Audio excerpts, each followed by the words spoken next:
Welcome back to the FloTrack podcast, FloTrack at gmail.com. Hope everybody is staying safe and having a great holiday season. I'm Kevin, joined by Lincoln. We're doing another year in review, but with this one, Lincoln, we're going a little broader. We're going a little more Time Magazine with the topic. Yeah, most influential. I think it's an important subject to cover because I find this hard to avoid a joke, but the sport of track and field is changing, be it technologically, be it, rules. Christian Coleman knows that pretty well. In the Olympic rules, in the Olympic movement, rules just in day to day, the way athletes are monitored with the whereabouts system. And then obviously with technology, with shoes and the wave light technology. So the sport's always changing. Every sport's always changing, but it really feels like in 2020, track and field had, even in a down year where the Olympics were postponed, there was a lot that happened on the track and off of it. And so we'll kind of cover the most important people in all of that in this podcast.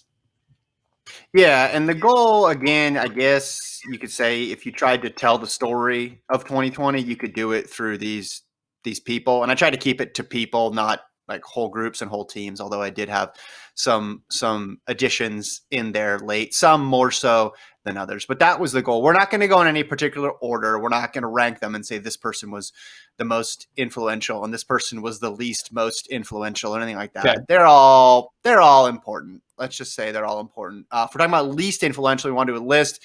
We'd go Gordon 1, and then we'd probably end it there with Gordon, I think. So we'll go to more influential here. I'm going to throw some – I'll just go and I'll throw them to you, and you tell me what you think. Does that sound good? Yeah. So what, you want me to pick the first athlete? Is that what you're saying? No, I'll just go down the list. I jot down the list. I started with Seb Coe. Yeah. Seb Coe. Oh. What do you think? Yeah. The head of World Athletics, first year as full year as World Athletics. I think it was a pretty successful first campaign. Still keeping Russia, I guess, at bay. They backtrack on the rules, on the restrictions on the shoes. They backtrack on for 2021 the exclusion of the 5K steeple, 200 and whatever, I forget whatever field event there was. So triple jump was also excluded and then was added back in. Yeah. If anything, Sebastian Coe continues to be flexible as the head of track and field, which is good to see. I think, he avoids controversy pretty well, I would say. And the sport is moving forward, and it's not as drug tarnished as it was in previous eras. Obviously, it's tough to be more tarnished than it was with Mr. Diak, who has, been prosecuted for taking bribes. Not a high bar to clear for Sebastian Coe, but I think he's been all in all a very good head of World Athletics, and he's a very powerful person in the sport. Yeah, I think he's always going to be on this list because he's running the show, basically. Yeah. And this year, you talked about all the issues with the Diamond League schedule, with the shoe regulations. Obviously, the Russia situation is still in flux. We saw that their ban got reduced, although that was not his decision to do that. That was above his pay grade there even. Also, just the decision on how to run the meets and if there be a schedule. And, of course, the idea that there would be a moratorium on when people could get qualifying times obviously had a huge influence on the season too, even if you want to get into the nitty gritty, because that made some meets go away, some meets come back. Obviously, anybody who's a commissioner or the head of any sports entity in 2020 had a lot of trouble just merely getting a sport out there. So obviously this year he was incredibly important. And one of those races that went off was that Monaco Diamond League meet. And then subsequent to that, the Valencia time trial. So that brings me to my next two people. Tell me what you think about these people. Latensipet Gade and Joshua Cheptegei. Yeah, both world record breakers in 2020. I mean, Cheptegei in a category of itself because he took down two Bekele records. You look at both of those athletes, though, Cheptegei and Gade. They leave us talking about, we'll just continue to make solid transitions, but they leave us talking about the merits of wavelight technology, of the new spikes that people are deciding to be up in arms about. It's a really, they're bringing in the new era of distance running. There already was, I guess you could say, Kipchoge kind of brought in the new era by running 2 hours and then breaking 2 hours, showing what shoe technology can do. But these athletes now breaking records on the track.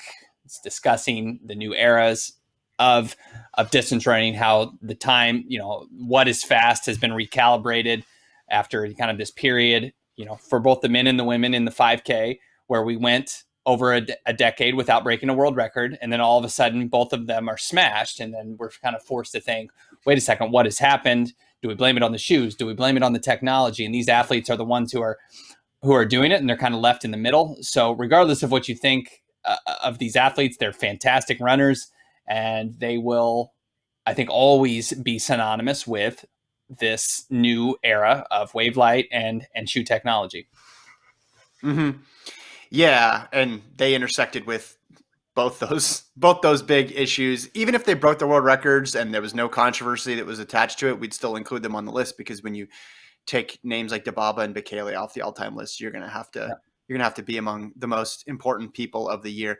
But you're absolutely right. It made me think, though, Lincoln, can there be a world record set anymore where there's not some sort of controversy attached to it? It doesn't seem like that's the case in distance running, but it brings me to another person. Yeah, exactly. Well, or this next person that I'm going to bring up, who single-handedly carried several meets this year by himself, and that's Carson Warholm. And I think if Carson Warholm just ran a couple ticks faster and got that world record, or when he does get that world record next year, there's not going to be those questions that are attached to it. I think people will just be able to singularly look at the performance and the athlete, or even if Rai Benjamin is the one to break it, or Abdurrahman Samba, whoever breaks that mark, that one seems separate from all the other issues that are going on in the sport. At least that's the way I feel about it when I look at that record and look at those guys competing in that event. Yeah, there is a certain, you're right. I hadn't thought of it that way, but everything seems, there is no side story. It was just Carson Warholm pursuing this record, and being able to do it without competition was fantastic. And just his greatness seemingly getting even greater every race, and his fearlessness. It almost felt old school, I guess, somehow, in comparison to what was going on in the distance events, through no fault of the distance runners, through no fault of his. This is just, he's benefiting from technology that Edwin Moses didn't have, that Kevin Young didn't have. But for some reason, that wasn't a discussion about this. This was more of a guy overcoming the odds of a kind of a strange season and carrying the sport at the same time, just in the sense of, otherwise it would have been fun to have track and field back. But, not only his willingness to chase records, but his willingness to be like, I'm going to try for the world record twice this week. And, I'm going to, there's no 400 hurdles at this meet. Now there's going to be a 400 hurdles at this meet. He's just going for it. And as we had him on the podcast, I think that was a really key moment just for him to be like, how many years does a top track and field athlete have? 10? So you're telling me I need to waste 1 year and waste 10% of my career? And that, even though that's obvious, I hadn't really put that together. It's absolutely right. Like, why would you waste 10% of your career simply because there's no Olympics or World Championships, in a season? And good for him. I'm glad that there are people like him in the sport. Not saying everyone needed to compete, and he was at an advantage being in a country that wasn't as hard hit as others, but he's just somebody that you cherish having in track and field. Mm-hmm, mm-hmm. All right, I'm just going to keep going. We'll run down the list. I have nothing else to say about Warholm. I've said everything in 2020 that I have to say. I need the clock to strike midnight on December 31st into January 1st, so I can say new things about Warholm. I'll just go down the list here. Another person, I interviewed this person. I don't think he wasn't on the show. I interviewed him on a one-off, but Brett Clothier, the head of the Athletics Integrity Unit, Lincoln. Yeah, I mean, it's gotten to the point where everyone's getting whereabouts. They were knocking at my door the other day for me to test, just because the whereabouts thing has just obviously exploded this year with not that they maybe are testing more. I mean, maybe they are, but it just, the amount of people that were sanctioned this year for whereabouts things. We know it's an increased focus for World Athletics, particularly in a year where you could kind of disappear, considering that there weren't many competitions. But to have high profile cases with Christian Coleman results in him, in all likelihood, not competing at the Olympics. To have a high profile case with Salwa Nasser, that was kind of bizarre, but it caused a commotion in the sport. And then you have Elijah Manigoy. I mean, the list goes on and on of these big profile athletes that highlights this problem that athletes are not holding themselves accountable for being where they say they are, or for being ready to be tested. And whether that's good that these athletes are kind of being sanctioned without 100% proof that they are dirty is maybe a different argument. But there's no doubt the AIU, the Athletics Integrity Unit, is as a body is an influential individual, I guess, if you want to call him that, in the sport, because we're not going to have the 100-meter world champion, the fastest man in the world right now at the Olympics, and it's because he couldn't keep his he didn't respect the whereabouts system. He didn't think he deserved. He needed to concern himself with being where he said he was going to be, being on time, and things are changing. Sorry if I broke up. The way things are changing in the sport, and that everyone, that's a cautionary tale that everyone needs to follow, that you have to take this whereabouts thing seriously. You have to be there during your window. And I think hopefully every athlete that's not those who have been sanctioned now knows, I can't mess around with this, because I could lose the Olympic Games at the peak of my career. It's funny. I don't want to waste too much time, but we were talking to Grant Holloway shortly after it was announced that Coleman had been sanctioned. This was before his suspension came levied down. But Grant Holloway was saying, sometimes I'm lazy with my whereabouts thing. I bet he's not anymore, now that Christian Coleman is likely to miss the most important Olympics of his entire career. So hopefully the sport as a whole has gotten smarter with this and knows that they can't mess around. Yeah, and we've seen some misfires here too. Gabby Thomas successfully appealed her situation. But one thing that you brought up after, I think you wrote an article about it, was just how many people, when the suspension and the news came out about Coleman initially, was the people who were critical of him. And I don't want to say siding with AIU, but siding with the rules. And Trayvon Bromell was very vocal, and Christian Taylor was very vocal about it. And it seems like they're winning the, I don't know if you want to call it the public relations battle, or even with the athletes. And I don't know if there's more stuff going on behind the scenes. Obviously, certainly they've had some issues, and with the Salwa Nasser thing, and then Shauna Miller-Weibo pushing back, I don't know if that lost them some goodwill amongst the athlete community.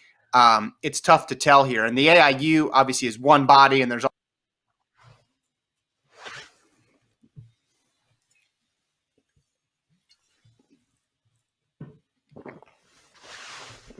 at play here that are involved in these decisions, that it's tough to just like pin it on one entity, one person. But I mean, you're right. When you talk about the impact of the Nasser case and the Coleman case, that's massive moving forward. Like, we're going to be talking about that. We're going to be talking about that from a competitive standpoint for a decade, because it's influenced Christian Coleman's career, who's the fastest man in the world. And we're going to be talking about it as a policy until they decide to do something else, right? I mean, that just seems like it's going to be something that's going to keep coming up over and over again, unless people change their habits here. Yeah. And I think the interesting thing was, they did have the missteps. You highlighted the Gabby Thomas case, but the athletes as a whole seem to, for the most part, respect the aggressiveness that the AIU is in coming. I mean, obviously they don't just do whereabouts cases; they do plain and simple doping matters as well. But this whereabouts thing, people tend to respect, and are I even when there is a misstep, I don't think anyone's saying, "Oh, the AIU is just trying to get athletes at every turn." No, they're just trying to get athletes to be accountable. And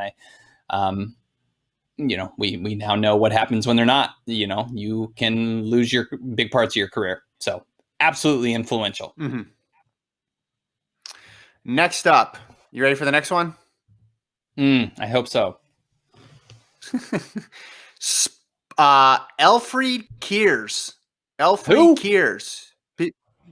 Well, Lincoln, he's the owner of Sport Technology, which is the company that brought you Wavelight technology.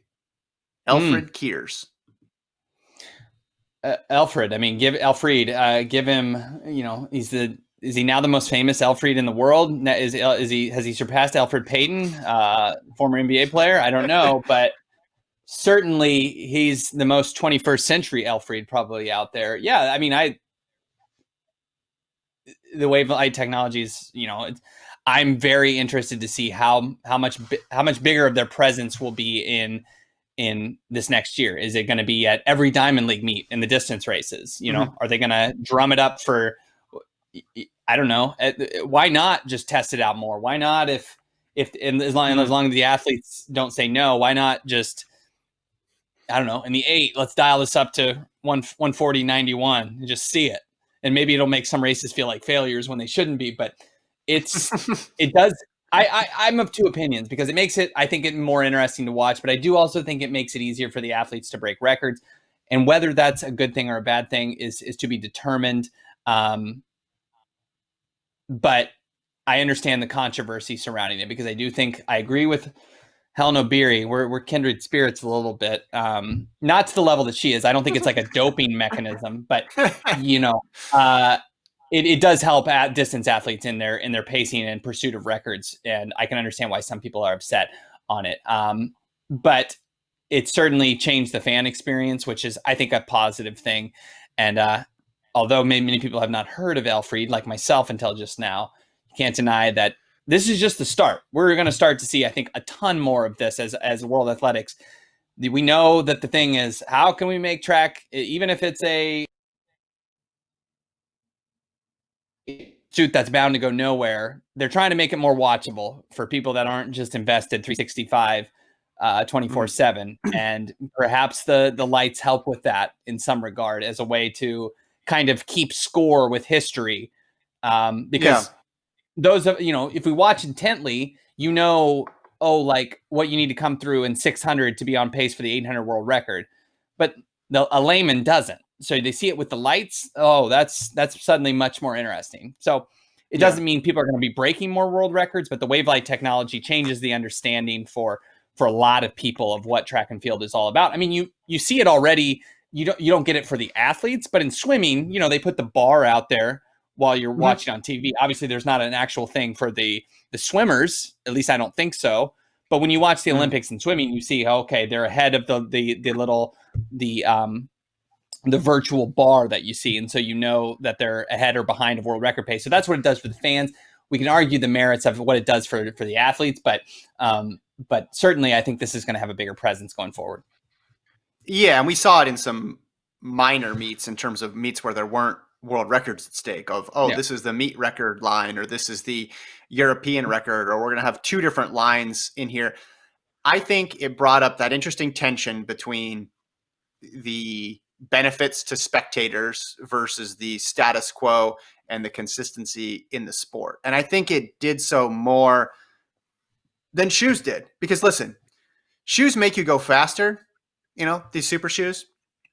You can argue about Right. how much faster, but they don't change my feeling of watching the race. The time at the end might be faster by a little bit, but I'm not sitting there watching and understanding what I'm seeing and getting more excited along the way because of shoes. Again, it leads to a faster time, which, if you're going to say, well, world records are interesting and American records are interesting and these shoes are helping them get there, but this is different. This helps you, like, this is a visual aid the entire way for people in the stadium and obviously for people at home who are watching. So I think it's different than just, hey, everybody gets world records and then the sport is more interesting because everybody gets a world record. It's more direct than that, right? The benefit that provides is different than anything else, and I think we haven't really seen that type of tension in track and field recently, that I can think of. Right. I guess it would be akin to, your favorite sport, baseball, where they talked about fiddling with the extra innings rules or something like that, where it's like, well, will this make this more interesting, but is it gonna ruin the sanctity of the game? This just makes track and field so much more, I think, accessible on a lot of levels for not just people who are new to it, which I don't know if there's many people who are like stumbling onto Joshua Cheptegei's 10,000 record. If they are, that's pretty cool. But for fans, it just makes a better viewing experience because you're gonna know what's going on Yeah. throughout the entire race. And I remember when we were watching the 1 hour record, that would have been impossible to watch without the lights. Like, how Mm, would you have possibly known what was going on without the lights? I mean, that's true. That's a good point. it made the best of a really otherwise quite mundane race. It's fun to. There's an aesthetic component to watching Mo Farah run and to watching Safan Hassan run because you're like, wow, these are the best people in the world doing their thing, and this is cool to watch. But you would have had no idea if they're 100 No, meters not ahead even or me. Yeah. 100 meters behind. Yeah. No, no So idea. I think You need it I in think some that's cases. why. No. Yeah, and that's why I like the lights. That's why I like the lights. I think it's a fair trade off here. Hmm. So Yeah, I agree, and it just will be interesting if it's kind of more, if will track kind of take a measured approach, or will they be fully implemented at the top levels? Is the lights are just going to become another feature, like a bell lap or something, mhm.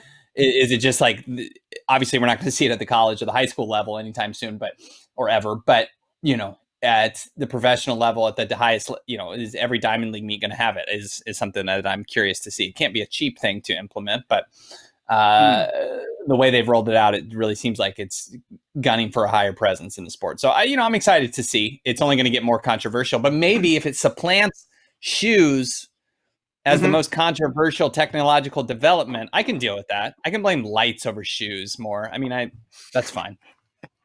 I'd rather yell about lights than shoes. I think. Mm-hmm. You I just seem think. stupid. I think it right. It does. I could see how people would think I'm contradicting myself, but it's fine if it helps. Whatever. If it helps you a little bit, run faster. That's Well, fine.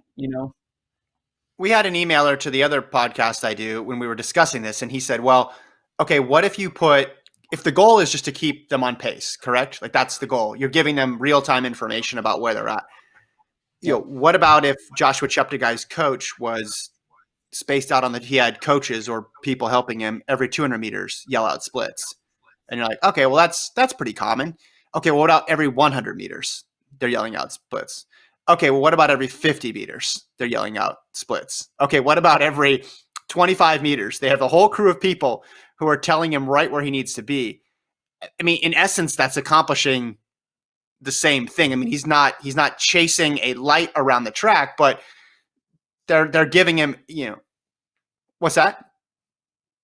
I lost your Around. audio. Go ahead. Oh, I said, what about every meter now? Because that's where we're at. It's every Yeah. meter, right? But my the emailer's point, and I guess what I would say too is um they're still having to run the race.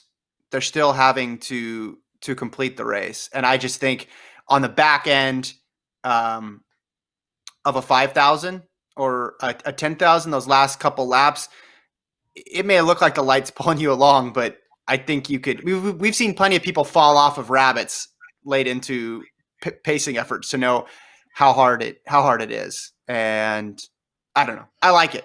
I like it. Yeah. I'm for it. That's my take. I'm sticking with it in I don't think I could 2021. keep up with 12:35 pace with the lights, with or without the lights. I'm pretty Yeah. confident. Yeah. But Well, the main thing maybe. it does, the main function is I think it gets the rabbit onto a correct pace. So you have less Mm. rabbit issues. So you'll have fewer wasted efforts where somebody goes out in 51 and a 1500 because they'll just be saying, look at the lights, look at the lights. And Yeah. I guess you could get mad at that and say, well, that's unfair, but then you're probably just mad at there being rabbits, which is a fine opinion to have. I don't necessarily think No, I don't agree rabbits with are the that one. best. in a lot of races, but that's right. That's where that would end up. It's like I want there to be pacing, but only if the pacing can be bad sometimes because someone else's It is world record. imperfect. Well, right. Well, you're basically saying someone else's world record should be impacted by a vastly inferior runner's ability to set a correct pace and run a portion of the distance. That's pretty obtuse when you think about what it's measuring. Yeah, I guess the analogy then, if you're making it to baseball, would be better applied as the human umpires or the robot umpires, because if you put robot umpires, it kind of takes away part of the thrill of like we're reliant on a human opinion, and games can be swayed by the imperfections of a human. Whereas it's not. I mean, I'm sure some manager maniacs will argue with the ability of a robot umpire, but it does take away. I understand it takes away some of the, the reliance on a pacer being good, and because we've seen way too many pacers be, like you mentioned, just kind of horrific and comically bad. And now it takes that and has a perfect pacer from meter 1 to meter whatever the distance is. Yeah. Which is still, I mean, I don't know. We'll see if it leads to breaking world records all over the place. I still think it'll be difficult to run under world records, but I don't think Donovan Brazier is being held back from 140 simply because of lights. I think it's because it's really hard to run 140. But last point on this. Which would you say is more legit? Cheptegei sets a 5,000 meter world record, or Gaudet sets a 5,000 meter world record with no pacing but lights the entire way, or they have a human pacer and no lights through 3,000. What's more legit in your opinion? Not more legit. Which would you think is a better achievement? Probably the human pacer through 3,000. Yeah, and then he does the last 2K by himself. I mean, I know he did that with the lights in Monaco, but I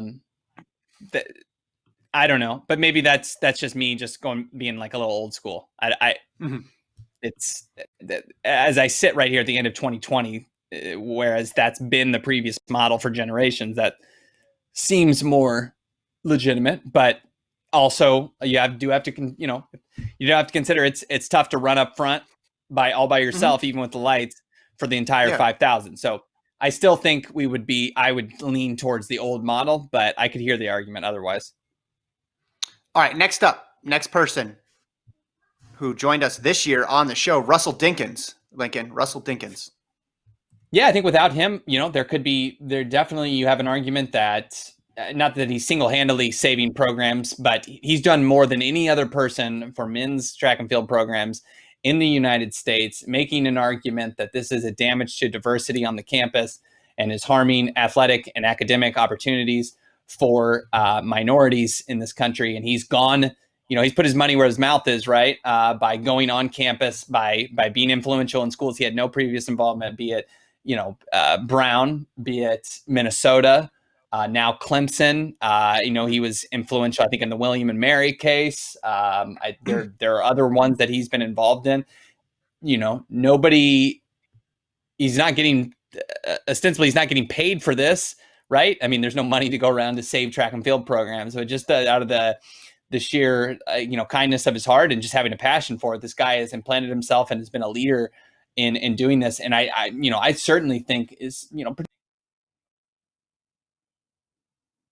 had some financial weight behind it that maybe other programs didn't. But I think without Russell Dinkins, we could for sure say that a couple programs would be completely obsolete if he hadn't, have kind of become involved in the effort to rescue them. Yeah, and people should listen to the podcast that we did with him, because he gives the story of how it all started, and he gives his philosophy of how he's doing the work. And I think it was just remarkable, because I think a lot of people assumed once those programs were cut in the wake of COVID, all these other monumental changes that were going on in the world, that would be something that just would happen and we'd have to deal with it and we'd move on, because there was this massive institution and this institution had made this decision and we all needed to live with it. And then we saw them reverse course, and not in every single case. Clemson hasn't reversed course yet, but my goodness, they've been successful, and a lot of other programs have been successful turning the tide here and saving some of these programs. So again, I just can't encourage people enough to listen to that pod. If you haven't, it was incredibly interesting. And you're right, the work he's doing has just been remarkable. If you go back to the beginning of the year, we didn't see the programs closing. We didn't see the pandemic coming. Right? All these things were boom, boom, boom, one after the other, and the quickness with which Dinkins mobilized people was remarkable. I also want to highlight, in light of that too, the William and Mary women's team, Lincoln, for what they did this year. I'm sorry, you broke up. You talking about William and Mary? The women's team for William and Mary, yeah, in particular. Yeah, certainly. I mean, basically said they're not going to, not basically, they did for the most part. A lot of teams signed a petition saying we're not going to compete, wear the jersey until the men's team is brought back. That had a big sway, I think, on the decision. I know Dinkins was involved in there. You may have said that. Absolutely. And I think they've set a model for what can be possibly done in the future when this inevitably happens again, is the women's team can have an involvement, because I think it would be easy, not saying they deserve to feel guilty, but easy to feel guilty that that one gender has survived on the track team while by being involved there. So they have certainly made a template for what you can do. Not saying it's automatically going to work, but by saying, hey, we're not going to compete until you bring the men's team back. That's a powerful statement. It's, a great sign of loyalty, and cool to see. I mean, it seems obvious now, like, oh, that's a good thing, but they were unique in doing that, at least to my knowledge, by saying we're not going to run. And it definitely changed some minds and put the pressure, which is what you want to do in this situation, which maybe Clemson hasn't yet been able to do, simply because Clemson is like, whatever, we can kind of push you to the side because we've got football and bigger sports. Well, William and Mary doesn't have that. So they maybe wanted to avoid the publicity of their women's team coming out and saying we're not going to compete. And if you have smaller mid-major programs do this in the future, maybe this is what other teams follow. Well, I remember going back to the summer when we talked to the head coach of Mississippi State about the efforts to change the flag and just for the state of Mississippi, and just the athlete activism on campus, and a lot of athletes feeling like they were empowered for the first time. And then on top of that, okay, now my program's been cut. Of course, you're going to see a response after that, and people taking their newly found voice or their newfound empowerment and putting it to work. So yeah, I was very impressed by the William and Mary women there. Another person or group of people here I wanted to touch on. This news happened about 2 weeks ago. Got a fair bit of traction, but the U.S. Olympic Committee, basically said to the IOC, end the prohibition on protests, medal stand protests, which was a huge decision. So I just wanted to highlight a couple people as it relates to track, and there probably are others involved in here too. But I know Mushami Robinson, who was a 2004 Olympian for the United States, was leading up the charge. And of course, you can't talk about this issue, Lincoln, without talking about Gwen Berry, who put it in the forefront at the Pan Am Games in 2019 when she raised her fist on the medal stand during the national anthem after her hammer throw performance in the Pan Am Games. So she brought that issue front and center again. Remember, they said she could lose her medal. I remember talking to her afterwards, and they were going through all the bureaucratic runaround with her. But it looks like there could be obviously some change here. Don't know how it's going to play out as it relates to the 2021 Olympics, but certainly a massive story that obviously goes back decades and decades. This was not just a 2020 story. And even when I mentioned Gwen Berry, the Pan Am Games was 2019, but the decision that the USOC made was this year. So they were obviously incredibly influential in that.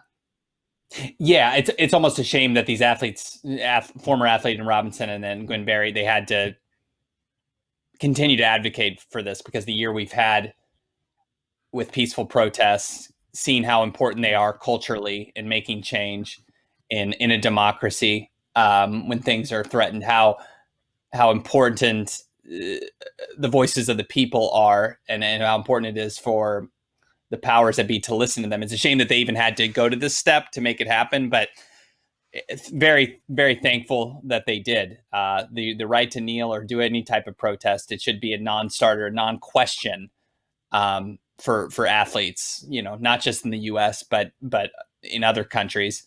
We saw the Ethiopian athlete at the 2016 marathon. This wasn't on the podium, but he did it across the finish line, did a protest, and that's going to be a lasting image for in Olympic history. The idea that we had, I mean, I don't want to sound too sanctimonious here, but we had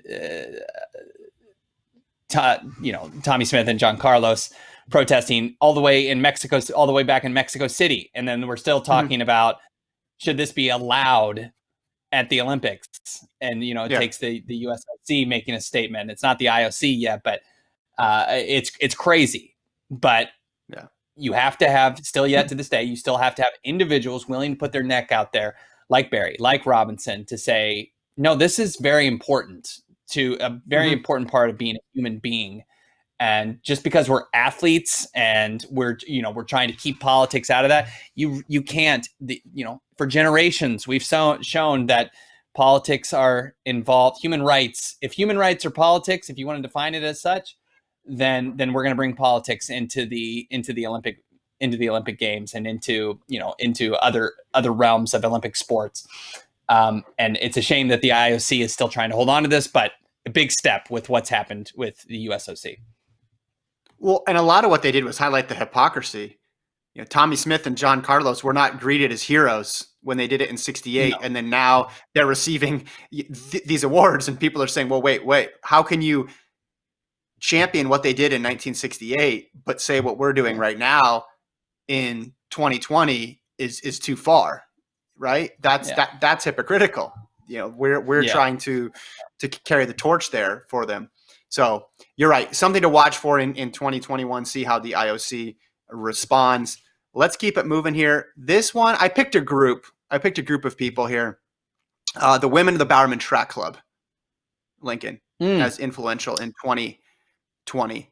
Now, you could expand this into, the people who put the meets on for them because they kept some track going in the summer when nothing was going on. You also could extend it to the big friendly crew out there. I think it was the Portland track crew and Pete Julian and everybody out there who was putting on meets as well too. But I zeroed in on the women of the Bowerman Track Club because they had just spectacular performances on top of that. And even before the pandemic, going back to indoors, they were constantly entertaining by how fast Houlihan, Schweizer, Frerichs, etc., Quigley were all running. It was remarkably fun to watch them throughout the summer, and I guess going back to the winter.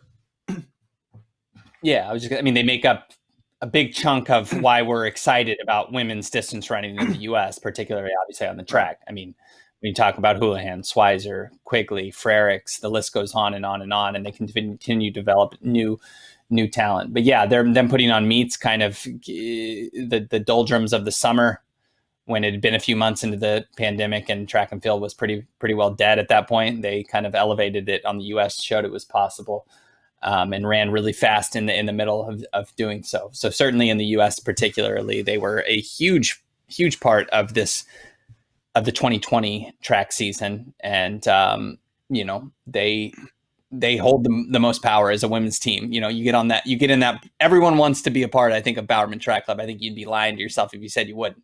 We tend to look at things, and this was before 2020, but it's always surprising when the next great NCAA athlete, it's like, well, surely they're going to go to Bowerman. Eventually they'll be saturated, but it's kind of surprising now when like a Taylor Warner reports that she's not going to be going there, or, a Danny Jones, obviously she's already got a group. It's kind of like, because we're just year in and year out, it's just Bowerman continues to accumulate superstar and just continue to build their influence. All right, let's go lightning around here for the last few. I put Perez Jepchirchir, who had a dominant season on the roads, and she did it all, Lincoln, while wearing Adidas. Yeah, it's been a good Hard year to for do. Adidas wearing athletes. There's been just a ton of good performances in these new Adi Zero or whatever they're called shoes. The counter the counter to the Alpha Flies by Adidas. Jeff Cheer, brilliant in the half, and then ran a equally brilliant 2:17 in Valencia. Great year for her. And we also need to throw in there Kibiwat Candy, who was part of the world record brigade in Valencia, and he was wearing Adidas too. I guess it just we're at a point now where, and you and I talked about this when we recapped the marathon project, where you can be mad at the shoes writ large, but you can't be mad at one brand of shoes. And I don't think you can say that one person's shoes are giving them an advantage over another person's shoes. We've seen enough evidence, I think, at this point, and it was in some part due to these performances in Valencia by people like Candy and Jepchirchir. So I just thank them. I thank them because I didn't want to argue about that all next year too. I want to argue about lights. Yeah. More on lights. I'd be happy with that. Okay, I put Kipchoge on here. Do you think he deserved to be influential person? I was surprised to see him. He ran once and he got 8th. What can you tell me your rationale? He lost. He's the greatest marathoner of all time. Influential, yeah. And I think if he had won, I don't think he would have probably been on here. But the fact that he lost opened up the door for him to potentially lose again. I just think anytime you see somebody who is unbeatable and has a run as long as he does, and it comes to an end, you got to take note. I guess if depending on how you define influential, I think it made. You can tell me if you disagree with this. I think it made his next marathon appearance infinitely more interesting. The fact that he lost. Yeah, I agree. I mean, I don't know, infinitely more interesting. So I just said I agree. Now I'm backtracking. Infinite's a long time. I'll revise. More interesting. Yeah. It made it interesting. I think it was going to be interesting in any case. It's almost like the race was so bad for him in the second half that it was kind of like I said, like a throwaway. Like it's not that he slipped and like he got caught. He got caught sleeping on the job and got walked down in the last half mile. It's just like I wholly believe that he, for whatever reason, we can go back and litigate this, I guess. But the ear blockage, and for whatever reason, he was disoriented. And maybe I should have put his ear was the most influential. Yeah, I think so. The most influential ear. He definitely wins most influential ear of the year. So I expect him to be regular old Kipchoge when we come back. But there's still, if there's 97% of me is sure he'll still be the same athlete, there's the little 3% tinge, I guess, that says, I don't know, maybe we've started, this is the beginning of the end. So that's influential, and that will change change an event entirely if that's the case. So certainly that little possibility that he's slipping, it was a huge moment in 2020. It's cliche to say, oh, it's so-and-so versus the clock, and they don't have any competition in this race.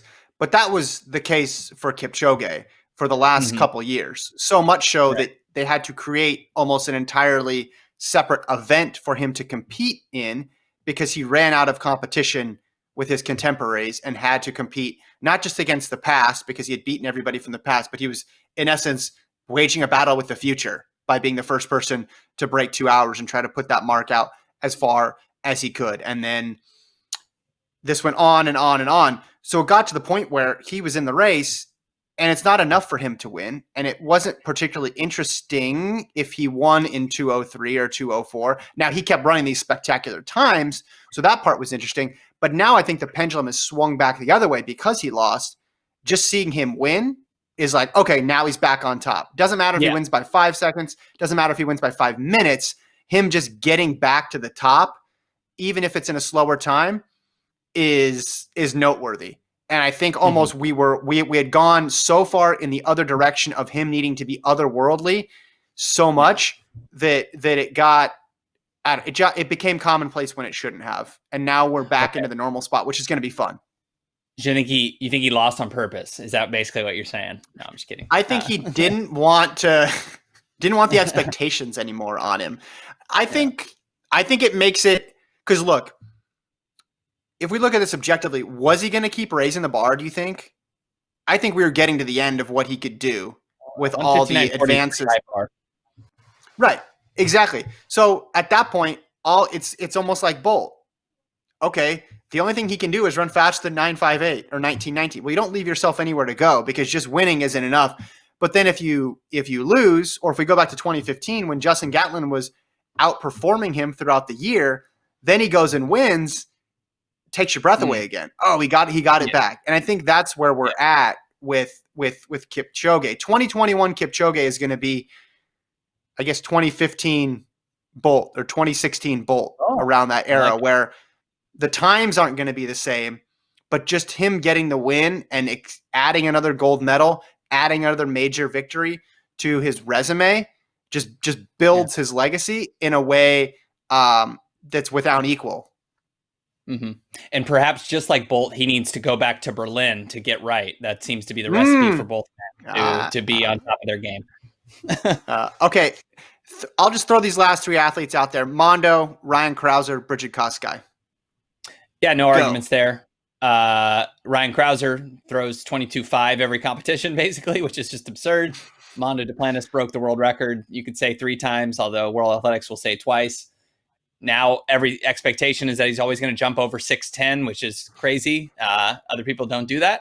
I don't think anyone else is even capable of doing that right now. It's just it's kind of like he's entered the Kipchoge realm. That is, I guess you could maybe say Krauser, but more in Duplantis that, the only way he's losing is if he just has a horrific day, is what it seems like. And that was a totally different spot for him to reach, I guess, and a higher bar for him to reach literally and metaphorically than 2019. And then Kosgei continues to be the best marathoner by, I think, pretty solid margin. So very influential. And yeah, just that's the case. She's still the best. And I know she suffered a half marathon defeat and got injured a little bit, but the marathon, she owns it still. All right. That's the list. I'm sure there were some omissions, although I tried hard not to make any big ones in there. Is there anybody else you'd want to add last minute here? 11th hour? I mean, it just wasn't a ton. Whoever maybe owned and operated the AP Ranch meets, pretty influential. Yes. But yes, I was waiting for the AP Ranch reference. There it was. Yeah, that was a big deal. That influenced a lot of people's. Whoever opened the track. Yeah. Whoever had the keys. Yeah. The janitorial staff. Yeah. So I mean, no, that's a joke. Clearly. I can't think of anyone else in sincerity. Okay. Well, that'll do it for 2020. Thanks everybody for tuning in to the show. Have a happy new year. Lincoln, any last words? That'll do it. Let's have a better 2021. Thanks, Solon, for producing. As Lincoln said, let's have a better 2021. We'll talk to you guys next time.